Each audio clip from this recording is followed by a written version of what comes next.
어떤 뉴스를 보는데 현대중공업 대주주로 있는 정몽준 의원의 장남인 정기선 씨가 현대중공업의 상무로 발령받았다는 뉴스가 나왔습니다. 정기선 씨가 현대중공업에 대리로 입사한 지가 5년 만의 일입니다. 굉장히 획기적인 일이죠.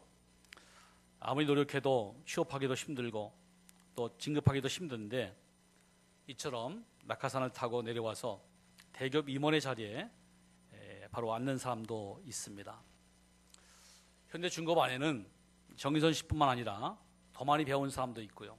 더 좋은 학위 가진 사람도 있고 또 오랜 경험을 가진 우수한 인재가 많이 있을 것입니다. 그러니까 아버지에게는 그 많은 우수한 인재들을 다 합친 것보다 아들 한 사람이 더 소중한 겁니다. 앞으로도 아버지는 가장 좋은 것을 아들에게 주려고 할 것입니다. 그리고 현재 정기선 씨의 상사들도 앞으로 얼마 후면은 정기선 씨를 상사로 모실 준비를 해야 할 것입니다. 왜냐하면은 아버지가 최고 경영권을 아들에게 물려줄 것은 너무나 자명한 사실이기 때문입니다.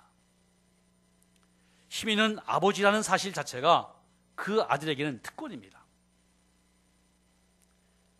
사람의 아버지도 아들에게 이 같은 특권을 주는데 하물며 천지만물을 창조하신 전능하신 하나님의 자녀에게 얼마나 많은 특권이 있겠습니까? 오늘 본문에서는 하나님 우리에게 주신 특권을 소개하고 있습니다. 그 특권이 무엇이겠습니까? 먼저 하나님은 우리에게 기도의 특권을 허락해 주셨습니다. 본문 9절로 11절 말씀을 9절로부터 7장 9절 11절 말씀을 같이 한번 읽겠습니다. 너희 중에 누가 아들이 떡을 달라 하는데 돌을 주며 생선을 달라 하는데 뱀을 줄 사람이 있겠느냐? 너희가 악한 자라도 좋은 것으로 자식에게 줄 줄 알거든 하물며 하늘에 계신 너희 아버지께서 구하는 자에게 좋은 것으로 주시지 않겠느냐? 기도에 대한 말씀입니다. 11절 중반절을 보면은 하늘에 계신 너희 아버지께서 구하는 자에게 좋은 것으로 주시지 않겠느냐 이렇게 말씀하고 있습니다. 하늘에 계신 누구께서? 너희 아버지께서 그랬습니다. 너희 아버지께서. 이 말은 하나님과 우리 사이는 아버지와 아들의 부자 관계라는 겁니다. 가장 친밀한 관계라는 겁니다. 그렇습니다. 우리가 예수를 영접함으로 저와 여러분 하나님의 자녀가 된 줄로 믿습니다. 근데 11절에 보면은 또 하나 눈여볼 것이 있습니다. 하늘에 계신 너희 아버지는 그 자녀들에게 좋은 것을 주시고 싶어 한다는 겁니다. 그래서 9절부터 11절을 통해서 육신의 아버지와 하늘의 아버지를 대비시켜서 설명하고 있습니다. 육신의 아버지도 아들이 떡을 달라 하는데 돌을 줄 자가 없고 생선 달라 하는데 뱀을 줄 자가 있겠느냐? 없다는 겁니다. 아무리 악한 부모도 자기 자녀에게는 좋은 것을 주려고 하는 겁니다. 하물며 선하신 하나님 아버지께서 어떠하시겠습니까?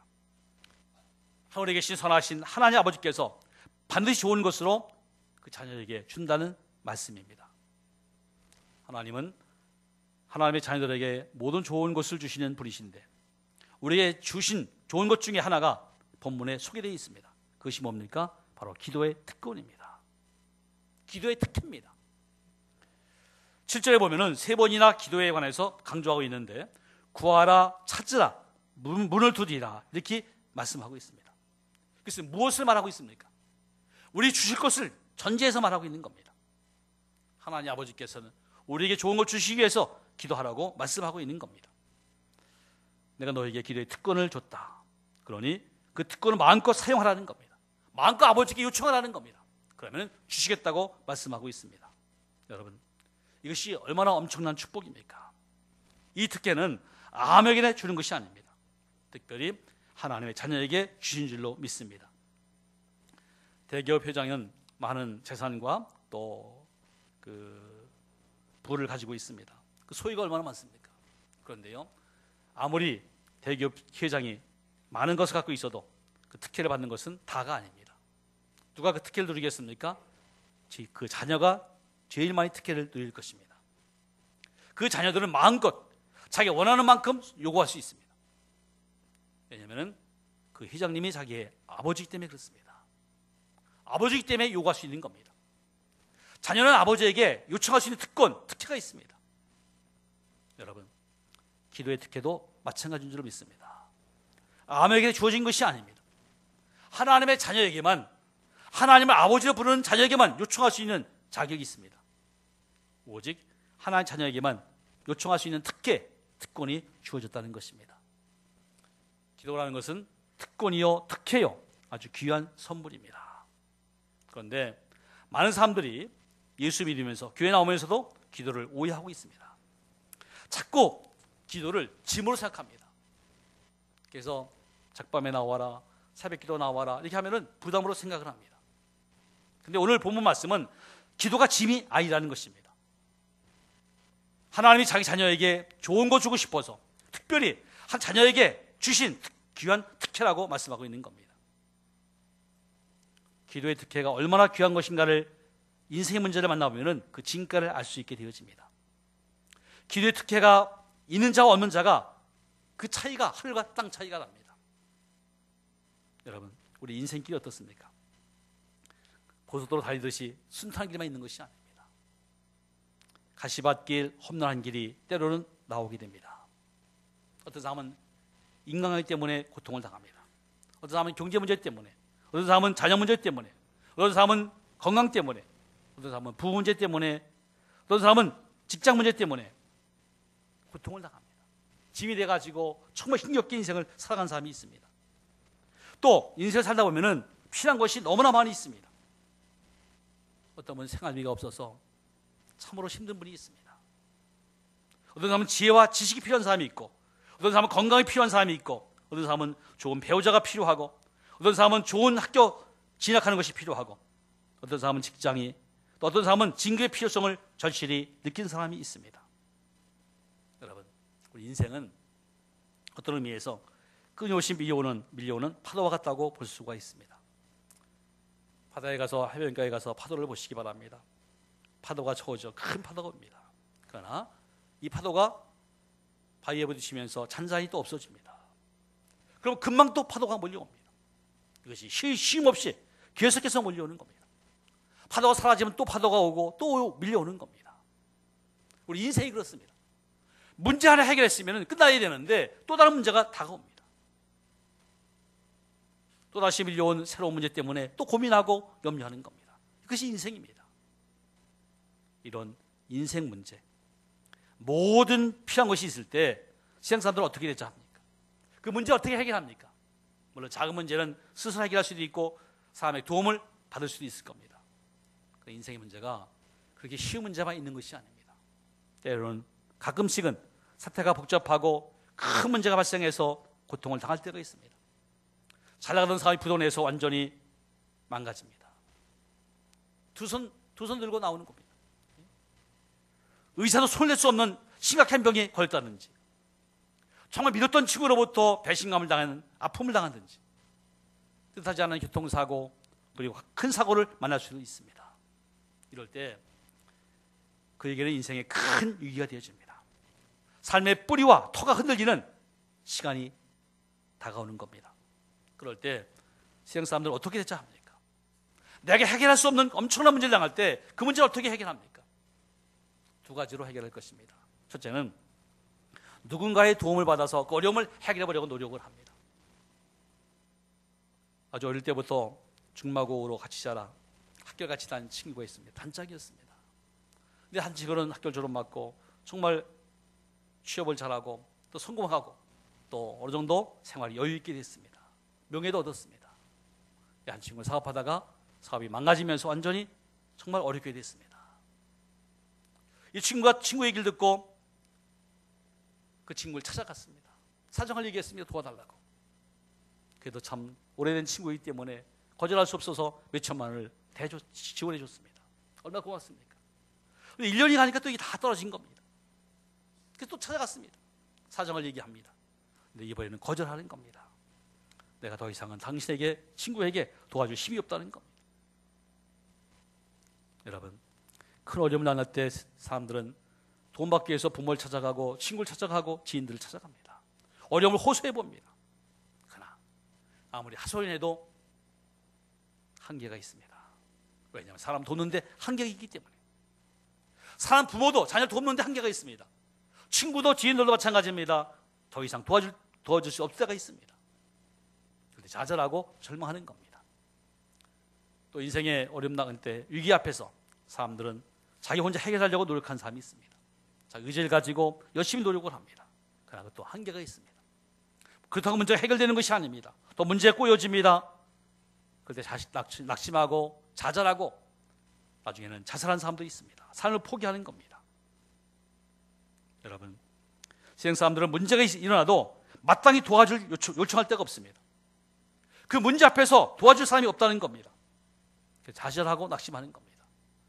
혼자 끙끙 앓다가 속병이 들기도 하고 낙심하고 절망하기도 합니다. 극단적일 때는 남에게 해를 가하기도 하고 아니면 자신에게 해를 가하기도 합니다. 이것이 세상 사람들의 문제 해결 방식입니다. 세상 사람들이 인생의 문제 앞에서, 인생의 필요 앞에서 왜 이렇게 낙심하고 원망하고 좌절하고 포기할까요? 그들에게는 문제 해결을 요청할 전능자가 없기 때문에 그렇습니다. 그들에게는 기도의 특권, 기도의 특혜가 없기 때문에 그렇습니다. 그들에게는 그들 도울 전능자 하나님이 없기 때문에 그런 것입니다. 그래서 그들은 문제가 일어나면 문제 속에 눌리며 살아갑니다. 좌절하고 절망하는 겁니다. 얼마나 안타까운지 모릅니다. 그런데 여러분, 이런 문제 앞에서 하나님 믿는 사람들은 어떡합니까? 믿는 자들은 세상 사람들과 다릅니다. 뭐가 다르겠습니까? 첫째, 우리를 도울 든든한 백이 있다는 것입니다. 우리를 도와주실 분이 있습니다. 시편 121편 1절 2절 말씀 우리 같이 한번 읽어보겠습니다. 시편 시작. 내가 산을 향하여 눈을 들리라. 나의 도움이 어디서 올까? 나의 도움은 천지를 지으신 여호와에게서로다. 여러분, 우리를 도와줄 자가 있습니다. 누굽니까? 그럼 천지를 지으신 창조주 하나님이십니다. 나를 도울 자는 능치 못함이 없는 창조주십니다. 나를 도울 자는 능치 못함은 전능자입니다. 그 전능자 하나님이 있기 때문에 아무리 큰 문제가 만나도, 아무리 큰 위기를 당해도 우리는 절망하고 낙심하지 않는다는 겁니다. 낙심하지 않고 절망하지 않고 희망과 소망을 가지고 살게 되는 겁니다. 우리가 믿는 하나님은 능치 못하심이 없으신 분입니다. 죽은 지가 나흘 되는 나사로 사건을 우리는 잘 알고 있습니다. 요한복음 11장에 나사로가 죽은 지 나흘이 됐습니다. 죽은 지 나흘 된 사람을 살려낼 사람은 아무도 없을 것입니다. 아무도 죽은 자를 살려내지 못합니다. 사람이 죽고 5분이 지나면요, 아무리 좋은 병원도 아무리 유능한 의사도 사람을 살려낼 수가 없습니다. 그런데 예수님은 말씀 한마디로 죽은 지 나흘 된 나사로를 살려냅니다. 무덤에 가서 돌을 옮겨놓으시 하시고 외칩니다. 나사로야 나오너라. 무덤을 향해 외치니까 이 명령에 어떤 반응이 일어납니까? 요한복음 11장 44절 말씀을 같이 한번 읽어보겠습니다. 시작. 죽은 자가 수족을 배로 동인 채로 나오는데 그 얼굴은 수건에 쌓였더라. 예수께서 이르시되 풀어놓아 다니게 하라 하시니라. 말씀 한마디 했는데 죽이 나흘 된 나사로가 살아나는 겁니다. 네, 그거는 창조주기 때문에, 그건 전능자이기 때문에 그 말에 능력이 있는 겁니다. 불가능이 없는 것을 우리에게 보여주고 있습니다. 그렇습니다. 하나님은 능치 못함이 없으십니다. 어떤 것도 할 수 있는 전능하신 하나님이십니다. 그 전능자 하나님 우리 아버지요, 든든한 백이 되는 줄 믿습니다. 그러므로 믿는 사람들은 어떤 문제 앞에서도 낙심을 이길 수가 있습니다. 믿는 사람들은 어떤 문제 앞에서도 두려움을 이길 수 있습니다. 믿는 사람들은 어떤 문제 앞에서도 걱정을 이길 수 있는 줄 믿습니다. 우리 든든한 백이 되신 하나님은 오늘 11절에서 우리에게 무엇을 주고자 하십니까? 그 자녀에게 무엇이든지 좋은 것을 주겠다고 말씀하고 있습니다. 11절을 같이 한번 읽겠습니다. 너희가 악한 자라도 좋은 것으로 자식에게 줄 줄 알거든 하물며 하늘에 계신 너희 아버지께서 구하는 자에게 좋은 것으로 주시지 않겠느냐. 하나님께서는 그 자녀에게 좋은 거 주겠다는 겁니다. 하늘에 계신 아버지는 우리에게 구하는 것뿐 아니라 좋은 거 주길 원하시는 거예요. 이 말씀을 준비하면서 왜 하나님 우리에게 이렇게 좋은 거 주길 원하시는가? 그죠? 하나님은 우리에게 좋은 거 주길 싶어서 마음에 병이 날 정도로 우리를 사랑하시는데 그 이유가 무엇인가? 그것은 우리를 사랑하시는 우리의 아버지 때문에 그렇습니다. 우리 아버지이기 때문에 사랑하는 우리 모든 자녀들의 필요를 다 채워주시고 좋은 거 주기 위해서 그처럼 안달이 난 겁니다. 자녀를 기르신 분들은 그런 경험이 많이 있을 겁니다. 부모님이 1년 동안 열심히 땀 흘려 일을 해서 창고에 가득 쌓아놨습니다. 왜? 자녀 주기 위해서. 자녀가 오면은 뭐 된장, 고추, 깨, 콩, 뭐 메주, 뭐 이것저것 다 싸줍니다. 주면서 기쁜 거예요. 트렁크 다 가득 채워줘도 더 주고 싶은 게 부모 마음입니다. 하나님 마음도 그렇습니다. 하나님 마음이 그런 마음입니다. 자녀에게 더 주고 싶어서, 좋은 거 주고 싶어서 하늘의 창고를 열어놓으시고 우리의 모든 필요를 다 채워주기 원하는 거예요. 그리고 우리에게 기도의 특권을 주면서 구하라는 거예요. 그럼 주시겠다는 겁니다. 누가복음 10장 보면은 탕자의 이야기가 나옵니다. 둘째 아들이 부잣집 아들인데 아버지에게 매일같이 자기의 유산을 요구합니다. 그래서 그걸 가지고 어떻게 했습니까? 이후에 나갔습니다. 그 돈 가지고 허락망탕 다 사용했습니다. 나중에 돈이 떨어지니까 거지가 됐습니다. 아무도 반겨주지 않고 갈 데가 없습니다. 그는 돼지 기른 집에 가서 돼지를 기르면서 돼지 먹는 쥐염 열매를 먹는데 흉년이 져갖고 그것도 먹을 것이 없는 겁니다. 굶주려 죽게 됐습니다.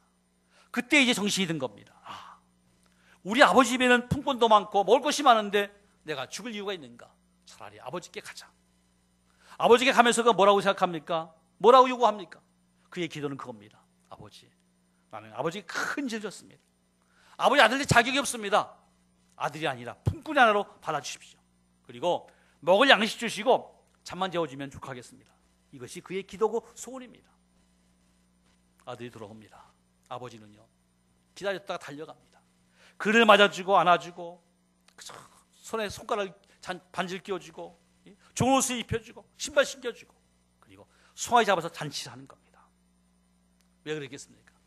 재산 다 탕진한 아들인데 야단도 치지 않고 왜 내 말 안 들었느냐? 그 재산 다 어떻게 했느냐? 묻지도 않고 아버지는 그를 용서하고 사랑해 주는 겁니다. 왜? 아들이기 때문에. 이 탕자에 비유해서 아버지는 하나님을, 아들은 성도를 의미하는 겁니다. 아들은 품꾼의 하나라고 받아달라고 했지만 아버지는 그것이 아닙니다. 가락지를 끼워주면서 잔치를 베풀면서 아들로 받아준 겁니다. 왜? 자녀이기 때문에 그런 겁니다. 에베소 3장 20절은 이렇게 말합니다. 같이 한번 읽겠습니다. 우리 가운데서 역사하시는 능력대로 우리가 구하거나 생각하는 모든 것에 더 넘치도록 능히 하실 이에게. 여러분, 우리 하나님은 우리 생각하는 것보다 더 좋은 것으로 응답해 주십니다. 우리 기도하는 것보다 더 좋은 것으로 응답해 준다는 겁니다. 그래서 우리가 기도하는 것이나 생각하는 것보다 넘치도록 주신다는 겁니다. 왜냐하면 그분은 좋으신 하나님이 되시기 때문에, 좋으신 아버지가 되기 때문에 우리 좋은 것을 주시겠다는 것입니다. 믿는 자의 특혜가 또 무엇이 있겠습니까? 두 번째는 전능하신 하나님께 필요한 것을 마음껏 요청할 수 있다는 겁니다. 제한 없이 요청할 수 있는 겁니다. 육신의 아버지는 제한되어 있기 때문에 다 구할 수가 없습니다. 그러나 전능하신 하나님은 제한하지 말고 기도하라는 겁니다. 무엇이든지 기도하라는 거예요. 요한복음 14장 14절 말씀을 같이 한번 읽겠습니다. 시작. 내 이름으로 무엇이든지 내게 구하면 내가 행하리라. 아멘. 내 이름으로 무엇이든지 구하면 내가 행하리라. 무엇이든지 내게 구하라는 겁니다. 무엇이든지 하나님께 요청하라는 겁니다. 무엇이든지 요청하는 것은 하나님이 시행하겠다, 응답해 주겠다는 겁니다. 이게 기도의 특권입니다. 중국 성교의 아버지로 불리는 허드슨 테일러가 있습니다. 유명한 선교사죠. 이분은 아주 유명한 말을 했는데 같이 한번 해보겠습니다. 모든 것을 하나님께 기도로 가져갈 수 있는 것은 놀라운 특권이다. 이분은 중력선거하면서 이걸 체험을 했습니다. 그 당시 중국에 복음이 들어오지 않았습니다. 그런데 선교사로 간 겁니다. 한 번도 선교지에다가 나 선교비 필요합니다, 나 도와주십시오 이렇게 요청하지 않았습니다. 무엇이 필요하면 하나님 구하는 거예요. 하나님 아버지 구하는 겁니다. 그럼 하나님이 놀랍게 하나님 채워주시고 축복하는 겁니다. 이것을 경험하기 때문에 허드슨 테일러는 하나님이 기도할 수 있는 것, 이게 특권이라는 거예요. 인생의 모든 문제, 인생의 모든 필요를 하나님 다 채워주겠다는 거예요.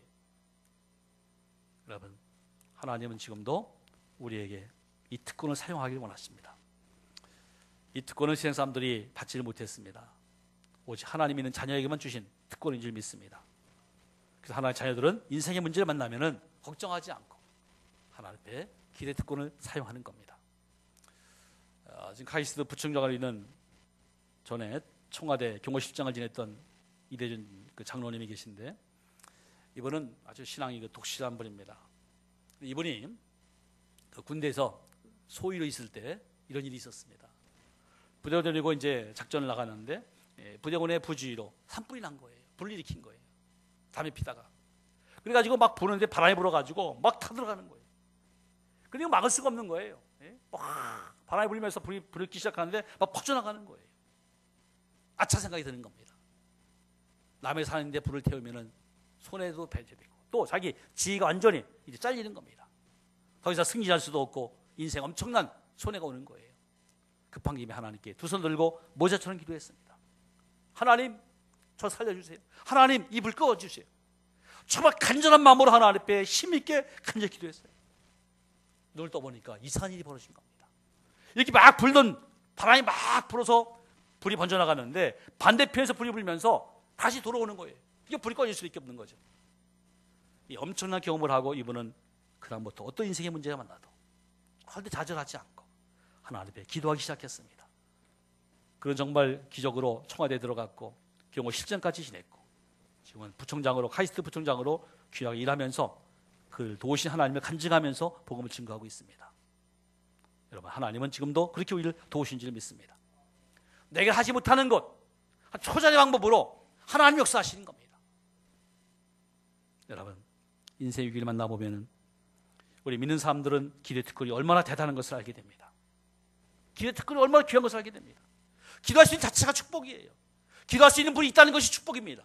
그래서 우리는 어떤 문제 만나도 그 문제 때문에 좌절하고 낙심하지 않고 하나님 앞에 기도해서 응답을 받는 겁니다. 기도의 특권, 특혜를 누리게 되는 겁니다. 여러분, 기도의 특권은 대단한 겁니다. 기도의 특권은 아무나 가지는 것이 아닙니다. 오직 하나님의 자녀에게만 주신 특권인 줄 믿습니다. 예수 영접한 자에게 주시는 특권입니다.